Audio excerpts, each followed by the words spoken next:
I'm Gary Cassidy. I write for Sportskeeda Wrestling and I'm presenting Dropkick Discussions. I am here with Junior. How's it going, buddy? Yeah, nice to meet you, man. So, congratulations, first of all, on the new album coming out. It seems like it's been very well received so far, even though it's only been out, what, 2 days? Yeah, 2-3 days now. Some good feedback so far, so we're pretty happy with it. Yeah, it looks like it's going well. How's the tour going so far? It's great, isn't it? Cardiff was mental because that was a hometown show, so like that was just something else. And we had our best show so far, I think. Potentially. Yeah. And it was just like, it was a really good way to start because, like, we obviously wanted to give the record the best sort of landing platform possible, and what better way to get yourself going than with this hometown show. Yeah, exactly. The Birmingham yesterday was awesome. Yep. Glasgow tonight, so hopefully we'll have 3 good ones in a row. Here's hoping. Can't let down the team. Beautiful Life, I think for me it's just an incredibly positive message and something that's maybe needed in the world right now. What is Beautiful Life to you? Why was that the name of the album? Go on, you go for it. Yeah. You did most of the writing, so. So, like, for me it was Beautiful Life is supposed to be about sort of like appreciating the little things that make life beautiful. That's kind of basically the overarching theme. Junior Land, our 13th theme, was very much introspective. It was about like personal experiences. It's about like home, leaving home, just all those sort of issues, which a lot of people go through, like university, breakups, things like that.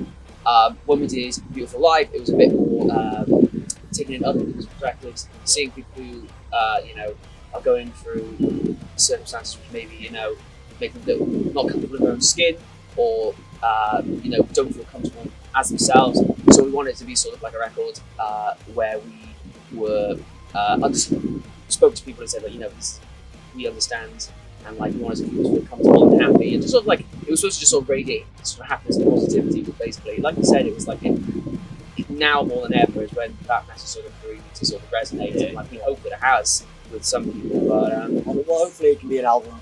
I like to think it's an album which a lot of people relate to, you know what I mean? Because everybody's had time when they don't feel comfortable with their own skin, or at least we have, and other people have struggled with that to a way bigger scale, and it's, a regular theme in their lives. So, yeah, it's overall, as I said, the main theme of the album is not feeling comfortable with your own skin, and kind of overcoming that and feeling comfortable. But then obviously the album has other aspects. It still has a song about my friend Whitney's first crush, for example, and a song about the wrestling. There are other things in there, but the overall one is feeling comfortable with your own skin, and it's okay to not feel okay. Definitely, man. And that's like, I think for me, like, it feels like you guys have been around forever, but like this for me seems like it's like the perfect album, and just, I know that you've spoken before about not wanting to be like a wrestling band as such. But equally, we said the biggest curveball we could do to break out of being a wrestling band, which would be to actually release a really good album. So we kind of tried our best to release the best album we could, and obviously some people will think it's good, some people will think it's terrible, which is fine, but hopefully the ones who think it's good will give credit to the music and not just the fact that there's a wrestler in the band or a wrestling band, so it's, but even if they like it just for that reason, that's cool as well. So as long as they can find something that they enjoy in the music. Definitely. And on that, you mentioned Matt Hardy, but in the video for PYD, it's got like Rhea Ripley, it's got Adam Cole, Will Ospreay, Mustafa Ali, Ali as well, loads of names. You've pretty much brought like loads of wrestling words together, and I think that's Beautiful Life. It just kind of brings that into like a nice little package. How was it getting loads of names? Was it easy to rope them all in, or did you have to call in a lot of favours? Or? You know what? It's so awkward asking people, "Hey, can you just mime these words for a song that you don't know?" Like, so it was quite awkward. But luckily, I'm close friends with a lot of people in the video, or at least close enough that I could approach them and ask them. We had a long list of wrestlers that we wanted to be in the video, and some people didn't get back to me. Some people, and understandably, because it is very awkward to ask someone, "Hey, can you just mime these words about wrestling?" But the guys who did do it, I'm super appreciative of that they did. And most people in the video are actually quite supportive of the band anyway. So like Ruby Riot, I know she's a fan of our stuff, and she's a big supporter of the band from way back when I met Romy back in the day. Rhea Ripley is another person really supportive, Drake Maverick, Mike Skrull, all these guys they tend to be my friends who they've either come to a few shows in the past, or they at least shown an interest in my band in the past, which was really, really nice. And it's just really cool. I thought it was nice for us to know that it was like, these guys like our music, we just seeing it online as well, them sharing it, sort of like how they were responding to it was really cool. It was quite surreal. It was like all these sort of names from lots of different places, and like obviously they have really big careers, so it's kind of daunting in a way. But like, it was cool seeing how enthusiastic they were about not just the video, but their appearance in the video. So it was really cool. That song was like the biggest news for about one day until Brick by Brick. Oh, yeah. It was perfect timing, wasn't it? Yeah. Here's a great thing. Here's another one. Firing them off. Yeah. But, how was that? Getting Triple H sharing everywhere for a start. That's insane. Having him sharing the single and also you guys on a Wales band. Essentially, I know not all from Wales, but 2/3. And I lives in Cardiff for a like to say, for a Welsh band to obviously have a big wrestling fan base, to have a song on the first ever Welsh WWE performance. How did it come about and how does it feel? So actually, when we saw Triple H's tweet was just after we got off stage after the Cardiff shows. We just had this amazing oh my god, that show was amazing. Oh, Triple H is tweeting about a song. It was so cool. I'll be honest. I'm not gonna lie, we did specifically write that song, trying to appeal more to that kind of like the wrestling world in a way, and also because our music's always been not all over the place, but like we'll take inspiration from some 41, and then we'll take inspiration from some wrestling band, and we'll come from like a varied amount of places in music. And this one we thought to ourselves, okay, like what's the type of song which you'd hear on a wrestling video game, or a Tony Hawk's video game, or like a big video. So we specifically wrote it hoping that it would something like this would happen. And when it did, we were like, oh, okay, it's actually we did it well enough for it to be used, you know. Yeah. And I'm really excited for it to be used. It's obviously, the first ever takeover in Wales, first ever televised WWE event in Wales is going to be very sentimental to me in general. Now the fact that the band has to be involved in that as well in a big way is awesome. So and seeing Triple H tweet about it was just it was really fun. It was so surreal. It was just so surreal. We're still getting over it. I think we're still haven't fully sunk in. Get to do guest vocals next That's coming up, don't worry. So, taking you back in time, I think being a wrestling fan, my favourite junior moment was, I think it was 2017 at Download Festival. Pete Dunne. How did that come about? Is that something that you were all on board with to begin with, or was it something that you're like, man, we're just going to play? No, we wanted. I remember because like a lot of bands get to do Download. Obviously, that's a big opportunity for a band. Again, we're still a small band, and we're trying desperately to become that, get to that bigger platform. And we thought, okay, like how can we separate ourselves from everybody else on that stage over the weekend? And I like that we did a good job. Like, first of all, we did the limbo in the crowd, which was a huge, ginormous rope going on in the middle of the ground, massive limbo with all NXT roster getting involved and stuff, and that was awesome. And then the flip at the end was obviously like, okay, hopefully this will solidify us. What else can we do? What else can we do? How many gimmicks can we force into this set, So it was just something that came around quite easily actually. And relatively last minute. I was going to say, I remember it being, I think it was, I don't know if we decided to do it when we were at Download. I think it was. I can't remember because obviously it was your idea. I can't remember when it was, but I remember it just being like we were worried about getting past all the red tape and stuff. But like the fact that we managed to pull it off is just really fun. And I mean, I didn't have to do anything. I was on stage. I say we. I didn't. I was on stage. Next time. That's on top of it next year. That Download next year. And of course, you've technically shared a musical stage with Pete Dunne. Then you mentioned there about Triple H maybe doing guest vocals at some point. You guys broke the news to me that Kurt Angle's a drummer. The Happening podcast. Obviously, Elias is playing guitar. The Rock's and stuff like that. Yeah. If you could choose one wrestler to do one cover version of any song with, who do you choose and what song do you pick? I mean, an obvious one is Jericho. If he could do a cool classic rock-esque version of House of the Hill, that'd be pretty cool. I don't think who else. I want Undertaker to do a cover of Here Comes the Sun. I think that'd be really nice. I genuinely think that'd be really heartwarming. So that's what I want. It's not a to go viral with that. That's the way to do it. You want it to be something really baffling, then that'll be it. Yeah, definitely. Alistair Black, I feel like he's quite he's a hardcore kid himself, and I reckon he could belt out some good screamo vocals. So maybe him. A nice acoustic Elias cover or something. Just you guys turn up in the background on the. There we go. And I think one thing that's very little known about Junior is the band with the wrestler in it. The guy who also does wrestling theme tunes for a living. Dude.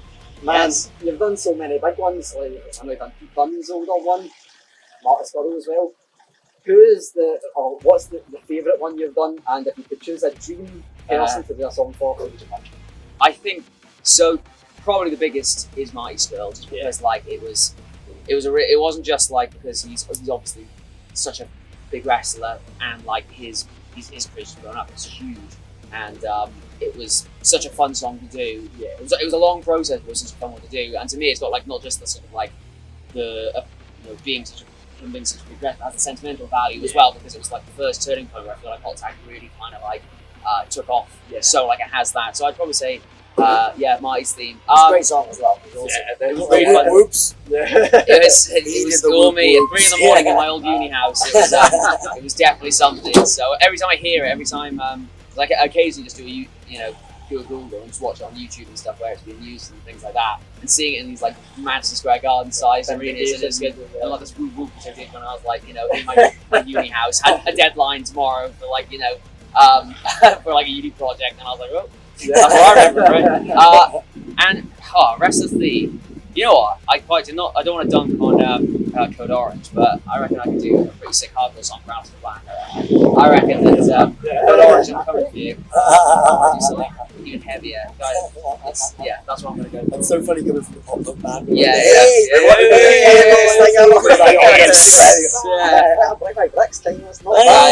the gateway. It's the gateway, isn't it? The next album could be super heavy.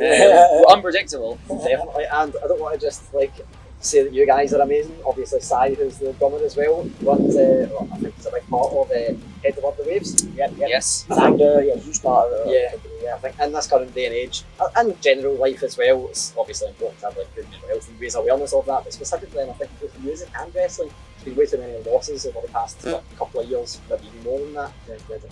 How important is it to have something like Head Above the Waves going on right now, and even just like I think we've seen a lot of wrestlers and musicians promoting about it's okay not to be okay and stuff like that. Like, how important is that? Well, again, like with his with Head Above the Waves, like it's crazy.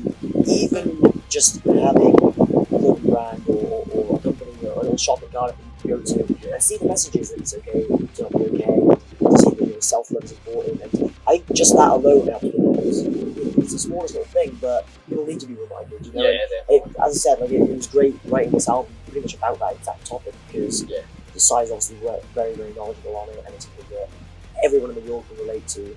And if they can't, then maybe they should think about it a bit more and try to relate to it, because it applies to every single person. But yeah, it's a charitable organisation. As the Waves is very, very important one that we support massively. And it's really good things. It kind of was like like I was saying, it was kind of in the DNA of the record as well. I think that like we learned a lot about through Sai as well, whether it's for like our own or just understanding others. And I think that like because we tried to make sort of beautiful life as independent as possible with like the ones nearest dearest to you, that like it was really cool that we were able to get sort of a better perspective because of how Sai taught us how to better understand and sort of convey those emotions and stuff. So like he's doing awesome work, so we're always grateful for everything he does.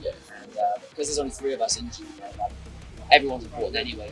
There's 3 of us, but like we're lucky that like everyone's doing this now before that we're all really proud of, and of each other as well. Exactly, definitely covering as much ground.